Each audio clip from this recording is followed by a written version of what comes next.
남편을 만난 건 3년 전 결혼 정보회사를 통해 소개를 받았습니다. 첫 만남부터 대화가 잘 통했고 연애 1년 만에 결혼을 약속했습니다. 결혼식 때 남편은 최소한의 가족들만 초대한 스몰 웨딩을 원했고 그렇게 저희는 결혼에 골인했습니다. 하지만 결혼 생활은 시작부터 악몽이었습니다.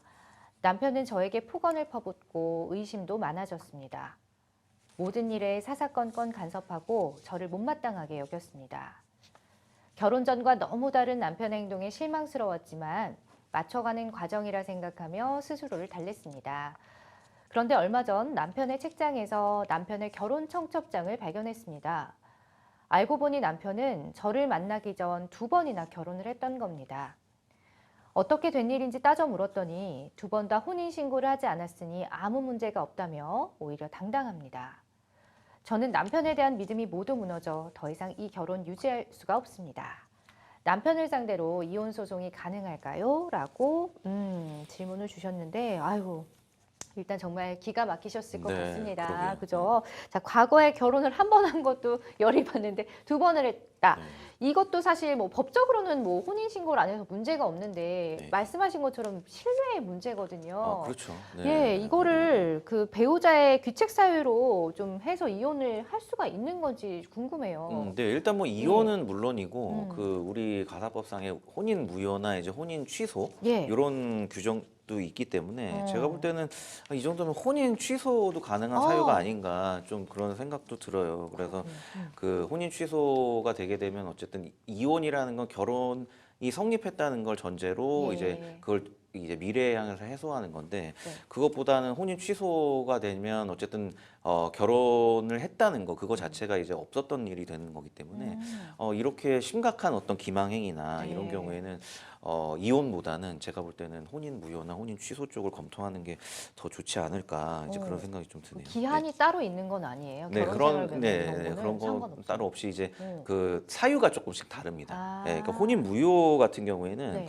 뭐 이제 혼인 무효라는 게 잘 성립하기가 참 어려워서 네. 이제 가사법 전문으로 하는 변호사들은 혼인 무효는 잘 안 하는 게 네. 뭐 예를 들어 그런 거예요. 그러니까 뭐 당사자 간에 혼인의 합의가 없을 때 네. 이런 것도 요건으로 하고 있는데 근데 소송이라는 건 입증이라는 걸 해야 되는데 아니 우리 둘이 이제 결혼을 하고자 하는 어떤 합의가 없었다. 네. 이 부분은 참 입증하기가 어려워요. 실제로. 그래서 그러니까요. 혼인 무효가 법원에서 승소 판결이 나는 경우는 좀 지극히 드물고 그리고 뭐 아니면 가족 관계, 이게 인척 관계나 뭐 이런 것들 이런 게 있는 경우 혼인 무효가 되는데 그런 걸 아예 몰랐다. 네. 그런 건 좀 어려운 상황이거든요. 그래서 아. 나중에 막 우연히 알게 되는 건 어쩔 수 없지만 네. 그래서 혼인 무효라는 건 실무에서는 사실 잘 쓰이지는 않습니다. 근데 아. 혼인 취소 사유가 이제 좀 실무에서 많이 이제 사용이 되는데 예. 그 내용이 뭐냐면 뭐 부모의 동의 없는 미성년자의 혼인이라든지 네.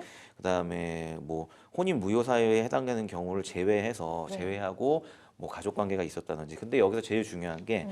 그 이제 사기 또는 강박으로 인해서 혼인의 의사 표시를 한 경우에 네. 혼인 취소를 주장을 할 수가 있어요. 그래서 아. 흔히 뭐 우리가 사기 결혼이다. 네. 뭐 이런 드라마에 많이 나오지만 사기 결혼이라고 하는데 네네. 이게 이제 이번 이 케이스에도 좀 해당될 가능성이 높죠. 특히 2번이나 이제 한 번도 아니고 2번이나 혼인을 했던 경우면 네. 이 사실을 만약에 알았을 경우에 예. 혼인 전에 알았다면 할 수도 있고 안 할 수도 있죠. 물론 할 수도 있고 안 할 수도 있는데 그 이제 아내분께서 혼인의 의사결정을 하는데 상당히 중요한 영향을 미쳤을 거예요. 네. 네, 그래서 그럼 나는 이런 사람하고는 결혼 못해. 그렇게 할 수도 있고 그래도 뭐 사랑한다면 결혼할 수 있겠다. 이건 상관이 없는데 네. 최소한 이거를 오픈은 해야 되는 거잖아요. 이런 그렇죠. 상황이 있다는 거를. 맞아요. 그러면 이런 중요한 의사결정의 어떤 중요한 요소 자체를 감추고 결혼을 한 거기 때문에 이거는 이제 그 혼인 취소 사유에 있어서 일종의 이제 사기에 의한 결혼에 해당할 수가 있죠. 사기 결혼이라고 말씀해 주는데 이 사기가 성립되는 게 은근히 쉽지 않더라고요. 네, 맞습니다. 그렇다면 법에서 정한 사기 결혼의 기준이 따로 있나요? 네, 일단은 우리가 형사법에서 많이 쓰는 사기라고 하면 기망행위를 말합니다. 그러니까 뭐 쉽게 기망이란 말도 좀 어렵고요. 네. 쉽게 얘기해서 남을 속이는 거 이게 이제 기망이거든요. 예. 기본적으로 이제 기망행위라는 게 있어야 되고 그 다음에 이런 기망행위에 근거해서 상대방이 어떤 반대급부 뭐 재산권을 양도를 한다든지 뭐 이런 상대방한테 어떤 손해가 발생한다. 이게 기본적으로 이게 사기를 보고 그리고 혼인에 있어서의 사기는 아까 설명드렸듯이 당연히 어떤 기망행위, 뭐 말을 안 하는 것도 일종의 네. 기망행위거든요. 네. 기망행위가 있고 이 기망 행위의 전제가 된 이 사실관계가 음. 어떤 혼인을 결정함에 있어서 중요한 요소여야 돼요. 어. 그러니까 뭐 사소한 거를 좀 숨겼다, 뭐 네. 그런 거 가지고 이제 사기 결혼이라고 보기는 좀 어렵고, 네. 아까 말씀드렸듯이 이 정도면 이 사람하고 결혼을 한 번쯤 당연히 생각해 보게 만드는 행동들 있잖아요. 뭐 네. 결혼을 했었다거나 좀 충격적인 일들. 예, 아니면 몰랐던 자녀가 있다거나 이런 부분들을 얘기를 안 했다. 음. 이런 부분이 이제 사기 결혼의 어떤 요소가 되는 거죠. 네. 상식적으로 생각해 보면 되겠다. 그죠? 맞습니다. 네, 상식적으로. 네. 만약에 이분 같은 경우, 이 남편분 같은 경우에는 결혼 그 전력을 속였지만 네. 상대방의 직업이라든지 재산, 뭐 아니면은 질병 여부 이런 것들을 좀 속이고 혼인을 했다. 이것도 혼인 취소 사유에 해당하는지요? 네, 해당할 수 있습니다. 어. 왜냐하면 좀 전에 설명드렸듯이 그 혼인 취소 사기의 어떤 요건, 예. 사기만 놓고 봤을 때 그 사기의 요건들이 이 사실을 결혼 전에 알았더라면 어떤 결혼 의사 결정에 중대한 영향을 미칠 수 있는 사유들이라고 말씀드렸잖아요. 그러면 거기에 당연히 어떤 질병도 해당할 수 있고 기타 뭐 부채 문제, 실제로 이런 것들이 실무에서 많이 문제가 되기도 하죠. 물론 뭐 단순히 뭐 좀 아픈 걸 숨겼다고 해서 결혼을 안 한다고는 그러진 않겠지만 그래도 어쨌든 결혼은 현실이니까 뭐 극단적으로 뭐 시한부 인생을 살고 있는 그런 사람이었는데 그걸 숨기고 네. 결혼을 했다. 그러면 어떻게 보면 타인한테도 좀 피해를 줄 수 있는 그럼요. 상황이잖아요. 그러니까 그 정도의 수준에 이른다고 한다면 이제 모든 뭐 질병이 그렇지는 않겠지만 네. 충분히 어떤 그런 사기 결혼에 해당하는 그 사기에도 해당할 수가 있습니다. 그렇군요. 자, 지금 사연을 보면은 3년 전에 결혼정보회사를 통해서